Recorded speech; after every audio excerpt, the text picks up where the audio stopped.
자, 위클리 플랜 시간입니다. 자, 한 주간의 시장 점검해 보면서 다음 시장에 대해서 미리 대비 전략을 만들어 보도록 할게요. 시장에 해답을 주시는 분입니다. AR인베스트먼트의 하창봉 대표님 나오셨습니다. 어서 오세요. 안녕하십니까. 네, 반갑습니다. 자, 외국인이 27일까지 6거래일 연속해서 매수 기조를 좀 보이다가 오늘 장에서는 매도로 좀 돌아섰습니다. 어쨌든 어떻게 보면은 바이 코리아에 대한 확산감이 퍼져나가고 있다, 이러한 얘기가 나타나고 있는데요. 시장 한 주간의 흐름에 대해서 먼저 동향을 좀 정리해 주실까요? 네, 사실 이제 일주일 만에 분위기가 확 바뀌었습니다. 제가 매주 금요일 날 나오지 않습니까? 네. 지난주까지만 해도 외국인의 매수도 조금 소극적이었고, 뭐 여러 가지 불확실성이 있었습니다만은 이번 한 주만 놓고 봤을 때는 미국 증시가 신고가를 가고 한국 증시가 코스피 2200선까지 올라오는 만큼 상당히 우호적인 흐름이 좀 들어왔다, 그렇게 볼 수 있겠죠. 그 스타트를 꺼낸 것이 지난 주말 일요일 날 있었던 프랑스의 1차 대선이었습니다. 시장에서는 약간의 극우 성향의 르펜 후보가 당선되지 않을까, 아니면 또 멜랑숑 후보가 당선되지 않을까, 그런 생각을 했습니다만은 중도 성향의 마크롱과 르펜이 이제 결선 투표로 가는데, 뭐 사실 지금 시장에서는 5월 7일 날 프랑스 대선이 있습니다. 근데 결선 투표 가더라도 마크롱이 르펜보다 조금 높은 한 지금 6대4 그 이상을 좀 점치고 있기 때문에 프랑스로는 브렉시트 리스크는 상당히 좀 완화됐다, 그렇게 볼 수 있을 것 같고요. 주 중반에 있었던 트럼프의 감세안, 뭐 가장 본질적으로 봤을 때는 뭐 법인 세율을 35%에서 15%로 낮추는 부분, 물론 잡으면 상당히 많을 겁니다. 그렇게 감세를 많이 단행을 해서 과연 지금 미국의 재정 적자를 어떻게 메꿀 것인가, 그리고 실제적으로 15% 정도까지 감세하게 되면 향후 10년간 미국은 대략 재정적자 감세 손실이 2조 달러가 넘는다고 합니다. 그래서 사실 약간 좀 말은 많습니다만 시장은 일단은 감세안에 대해서 약간 긍정적으로 작용했다, 그렇게 볼 수 있을 것 같고요.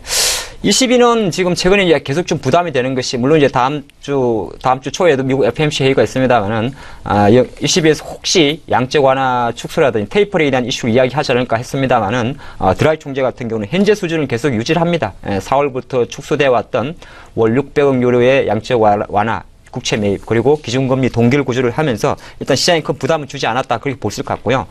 유가가 조금 안 좋죠. 네, 다시 50달러 밑에 있습니다. 지금 어제 가격이 한 48달러 30센트 정도 되는데, 뭐 가장 많이 화두가 되는 것처럼 오펙은 5월 25일 정도에 6월 정리 회의가 있긴 있는데, 그 전에 계속적으로 미국의 원유 재고가 좀 증가하고 원유 시추 건수가 증가하죠. 그리고 최근에는 다시 또 리비아 같은 경우가 원유 재개 소식이 나오다 보니까 국제 유가는 배럴당 50달러 밑에 조금 내려갔다, 그렇게 대외의 부분을 좀 정리를 해볼 수 있을 것 같고, 우리 장으로 좀 들어오면 일단은 좋게 나옵니다. 여러분들 체감은 좀 못 느끼시겠지만은 사실 어저께인가요? 우리나라의 1분기 GDP가 전기 대비, 그러니까 지난 4분기 대비해서 0.9% 증가했습니다. 물론 0.8에서 0.9% 증가폭 자체는 0.1%포인트에 좀 거쳤습니다만은 주요 모든 그 민간 소비를 제외하고 나면 뭐 설비 투자라든지 이런 것이 상당히 양호하게 나왔다는 거죠. 물론 이제 설비 투자는 반도체나 이런 부분이 좀 큽니다만은 전체적으로 최근에 뭐 한은이 4월이었죠. 우리나라 경제 성장률도 상향했지 않습니까? 그래서 약간 아직 민간 소비라든지 몇 가지는 약간 기대에 못 미칩니다만은 지금 나오는 지표 같은 경우는 경기가 좀 돌아서는 흐름으로 좀 가고 있기 때문에 이 부분에 대해서 조금 우리가 긍정적으로 봐야 된다, 그런 말씀 드리겠고, 그러한 흐름이 어떻게 보면 뭐 오늘은 조금 외국인이 매도를 보이고 있습니다만은 사실 4월 한 달 동안에도 6천억 정도 매수를 해줬고, 그래서 보니까 연속 월수로 보면 지난해 12월부터 지금까지 5개월 연속 매수, 올해 상반기 기준으로 6조 원 이상의 금액을 매수를 하고 있기 때문에 아마 외국인 순매수에 대한 흐름 자체는 상당히 앞으로도 나올 수 있지 않을까, 그렇게 볼 수 있을 것 같습니다. 오늘 장중에 하나 좀 이게 악재가 될지 아니면 좀 이슈가 하나 나왔죠. 네, 트럼프가 로이터와의 전화 연결해서 한미 FTA에 대해서 재협상 또는 아예 종료하는 걸로 거의 협박성 이야기를 했습니다. 한미 사드 배치에 대해서도 금액 인상을 좀 이야기했는데, 아까 보니까 뭐 현대차라든지 의류주들이 약간 조정을 보이긴 해요. 근데 일단 이 부분 자체가 어떻게 보면 또 하나의 불확실성을 조금 가져올 수 있는 것이 뭐 어떻게 오늘 발생한 그런 흐름이다, 그렇게 볼 수 있을 것 같고, 한 가지 조금 아쉬운 거는 삼성전자만 가고 있죠. 네. 삼성전자만 가고 있다 보니까 지금 코스닥이 오늘 600선, 630선 조금 훼손하고 있습니다. 그래서 제가 좀 바라봐도 지금 삼성전자, 그리고 FPCB, 뭐 FPCB라든지 예를 들어서 올레드 이런 종목을 제외하고 나면 시장이 이상하게 지수는 많이 올랐는데, 내가 보유하고 있는 종목은 조금 같이 오르지 못하는, 즉 상승 종목 대비 하락 종목이 조금 많은 장이 주 중반 이후부터 전개되고 있다, 그렇게 볼 수 있겠습니다. 네, 이번 주 시장 그리고 오늘 시장에서 주의해야 될 만한 부분에 대해서 좀 언급을 해주셨습니다. 다음 주 시장이 월수금이 휴장을 하게 됩니다. 그러한 가운데 뭐 여러 가지 경제지표 발표 등 이벤트가 예정이 되어 있는 만큼 시장에 관심이 쏠릴 수밖에 없는데요. 아무래도 일단은 FOMC의 시선이 쏠리지 않을까 이렇게 좀 보여지고 있습니다. 어떤 일정들이 있을까요? 근데 사실 네. 우리나라는 거래일수 기준으로 화요일하고 목요일 이틀 열리죠. 네. 그래서 사실 뭐 정시가 좋은 지표가 나오더라도 크게 변동하기보다는 오늘 장이 보여주는 것처럼 장이 조금 쉬어갈 수가 있는 흐름이 있는데 그래도 챙길 건 챙겨야겠죠. 일단 월요일 같은 경우는 우리나라의 4월 수출입 지표가 발표됩니다. 최근에 우리 수출입 같은 경우가 상당히 3개월 연소인가요? 5개월 연소인가요? 수출이 계속 증가를 하고 있습니다. 증가를 하고 있기 때문에 뭐 수출 4월 달에 수출입 지표 자체가 조금 만약에 또 지난 3월에 이어가지고 긍정적으로 나온다면 전체적으로 약간 경기 회복률에 대한 기대감을 조금 더 실어줄 수 있지 않겠느냐 이렇게 볼 수 있을 것 같고요.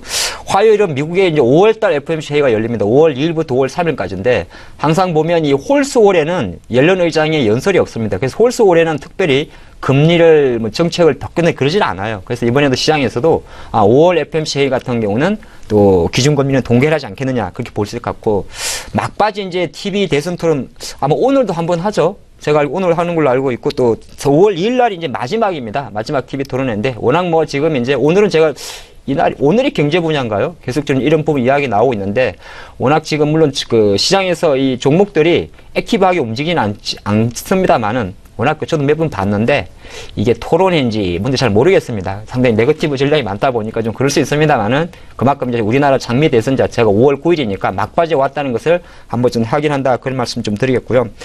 지금 미국의 그 나스닥의 6천선 그리고 기술주에 이끄는 건 사실 애플입니다. 그래서 애플이 제가 사실 스케줄을 잠깐 잘못 체크했었는지 이번 주로 알고 있었는데 다음 주 5월 3일이군요. 수요일 정도에 실적 발표 예상이 되기 때문에 뭐 애플의 실적이 그래도 지금 미국 나스닥의 어떤 상승을 이끈다면 5월 4일날 우리 장이 열릴 때 그 부분 자체가 조금 반영될 수 있는 부분이다. 그런 말씀 좀 드리겠고, 예, 우리나라 투표 5월 9일입니다만 사전 투표가 5월 4일부터 5월 5일까지 이루어집니다. 그래서 갑자기 경제방송 하다가 투표 이야기해서 좀 그러긴 한데, 혹시 이제 5월, 그 다음 주에 조금 연휴를 하시는 분들도 사전 투표를 꼭 하시면은 굳이 이제 5월 9일날 조금 다른 시간 내시더라도 투표할 수 있다. 그런 말씀 드리겠고요.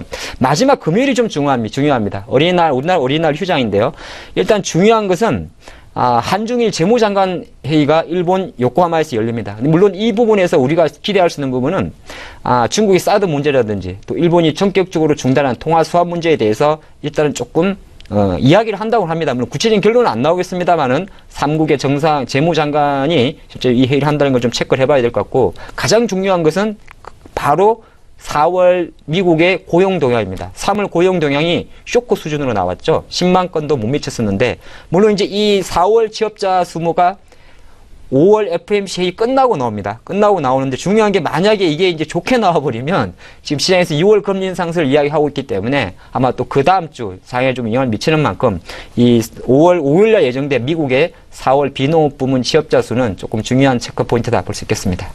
네, 말씀하신 것처럼 다음 주 FOMC를 비롯해서 여러 가지 경제 지표 발표가 좀 앞두고 있는 상황입니다. 이러한 것들도 좀 중요하지만 또 사전 투표도 있다라고 하니까요. 못하시는 분들은 미리 투표하시는 것도 좀 좋을 것 같습니다. 자, 마지막으로 위클리 업종을 좀 살펴보도록 할게요. 어떤 업종에 우리가 주목을 좀 해보면 좋을까요? 네, 뭐 우리 이야기만 해도 될 것 같아요. 네. 일단 지수가 2200을 뚫었습니다. 그래서 이제 역사적 고점까지 뭐 30포인트도 남지 않았고요. 물론 이제 증권사에서 2300선, 350, 삼성전자 목표가 300만 원 또 나왔었지 않습니까? 근데 삼성계 이야기를 아까 제가 조금 스킵을 했는데 말씀을 드리면 지수사 전환을 포기했음에도 삼성의 주가가 오른 것은 가장 간단한 것만 말씀드리겠습니다. 13% 수준의 삼성의 자사주를 처분도 아니고 소각한다는 겁니다. 처분은 다른 투자가한테 파는 거고요.